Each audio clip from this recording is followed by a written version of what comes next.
Shalom saudaraku yang disayang oleh Tuhan. Selamat pagi. Renungan pagi untuk membuka hati, mengawali hari, melangkahkan kaki berjalan bersama dengan Tuhan. Bagaimana kabar Anda hari ini? Saya berharap kita semua di dalam keadaan baik dan semua sehat. Amin. Dalam satu minggu terakhir ini kita mendengar banyak teman, sahabat, saudara, teman-teman gereja pada terpapar Omikron.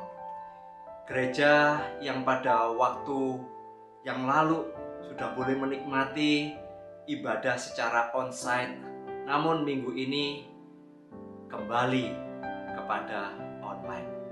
Nah, pagi ini saya tidak membahas lanjutan dari khotbah di Bukit. Senin depan baru akan kita lanjutkan. Namun pagi ini saya ingin mengajak kita untuk belajar melihat kehidupan kita secara total. Belajar untuk menyerahkan kehidupan kita sepenuhnya kepada belas kasih dari Allah. Apa yang terjadi di depan kita benar-benar sesuatu yang kita tidak tahu dengan pasti. Apa saja bisa terjadi. Ketika kita berpikir bahwa akhir tahun yang lalu dan kita melihat di awal tahun ini nampaknya semua akan berjalan seperti biasa, berjalan normal, sebab situasinya memang jauh lebih baik. Namun ternyata di awal bulan Februari ini kita sudah melihat sebuah perkembangan situasi yang ternyata mengkhawatirkan. Situasi ini benar-benar membuat kita bisa merenungkan kembali apa sebenarnya yang Tuhan hendak ajarkan kepada kita.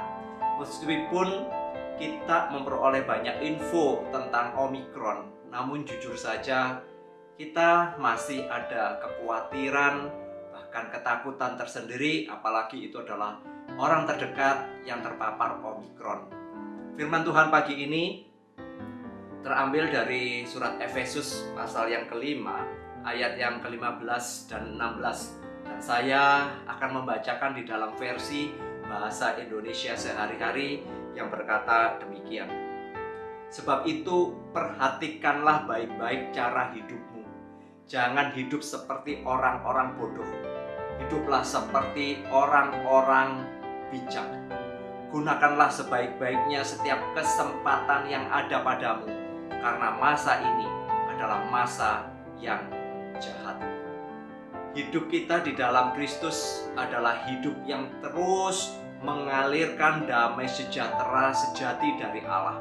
Dengan demikian, sesungguhnya apapun yang sedang menimpa kita atau apapun yang menjadi sebuah pergumulan kita tidak seharusnya menjadi sebuah beban yang sangat berat yang membuat kita menjadi terpuruk dengan keadaan yang menimpa kita atau sesuatu yang sedang kita hadapi pada saat hari ini. Kita harus belajar untuk percaya dan menyerahkan secara total hidup kita kepada Tuhan. Ketakutan, kekhawatiran, dan kecemasan yang berlebihan sesungguhnya itu akan memperberat langkah hidup kita sendiri. Hal ini sangat mempengaruhi pikiran dan hati kita, perasaan kita. Semakin dipikirkan, justru semakin membuat kita resah dan hati kita terasa sesak. Saudaraku, hal ini juga bukan berarti kita menjadi sembrono di dalam menjalani hidup atau bersikap pasif. Firman Tuhan hari ini mengingatkan kita agar kita bisa hidup dengan bijak, tetap berhikmat di dalam menjalani kehidupan kita. Keputusan yang kita ambil harus benar-benar di dalam hikmat Allah, di dalam kebijakan Allah. Langkah yang akan kita tempuh harus juga bijak. Bijak adalah sebuah sikap bagaimana kita dapat menggunakan akal budi kita dengan berfokus kepada Allah yang adalah sumber hikmat itu sendiri. Kedekatan kita dengan Allah yang terwujud di dalam relasi kita dengannya adalah sebuah sumber utama di dalam kita memiliki hikmat. Takut akan Tuhan adalah permulaan akan hikmat. Saudara, di tengah situasi yang masih belum menentu seperti saat ini, mari kita belajar agar tetap tenang dan bersandar kepada Tuhan. Gunakan kesempatan yang ada untuk tetap melakukan sesuatu yang mendatangkan kemuliaan bagi Tuhan. Jangan biarkan diri kita terus hidup di dalam dosa dan kecemaran. Waktu kesempatan kita itu sangat terbatas. Kita tidak pernah tahu sampai kapan Tuhan mengizinkan kita untuk hidup dan tinggal di dalam dunia ini. Jangan biarkan diri kita itu hidup di dalam kebodohan, yaitu lebih menuruti hawa nafsu dan keegoisan diri. Belajarlah untuk menebarkan kasih Tuhan, memberitakan kasih Tuhan, menyatakan kasih Tuhan kepada orang-orang yang ada di sekitar kita. Meskipun rasanya sulit untuk diwujudkan, dikerjakan, namun saya percaya bahwa kuasa Roh Kudus akan menolong kita dan menyertai kita. 3 kunci utama agar kita bisa hidup berhikmat. Yang pertama, miliki relasi kedekatan dengan Allah, dengan Kristus. Kedekatan itulah menjadi satu dasar pijakan bagi kita. Kedua, apapun yang terjadi, yang menimpa kita, arahkan hati dan pikiran kita hanya tertuju kepada Kristus, sebab Dia adalah sumber penghiburan dan kekuatan bagi kita. Yang ketiga, yang terakhir, bersyukurlah di dalam segala hal, sebab Allah adalah Allah yang berdaulat atas hidup kita. Mari kita jalani hari ini dengan tetap tenang dan bersandar pada kuasa pimpinan Tuhan. Mari kita berdoa.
Tuhan, di tengah situasi yang tidak menentu seperti ini, berikan kami hikmat-Mu, agar kami tetap tenang.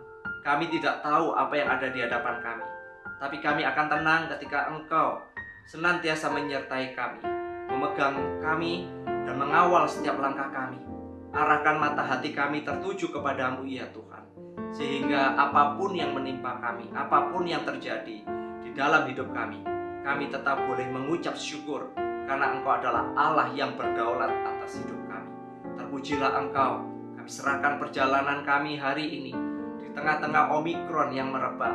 Tolong kami, lindungi kami. Di dalam nama Tuhan Yesus Kristus, kami sudah berdoa dan bersyukur. Saudaraku, tetap jaga prokes dengan baik. Dimanapun Anda berada, tetap lakukan prokes dengan ketat. Demikian juga, biarlah kita juga boleh senantiasa mengandalkan Tuhan. Berkat dari Allah Bapa, Tuhan Yesus dan Roh Kudus menyertai kita, melindungi kita hari ini sampai selama-lamanya. Amin.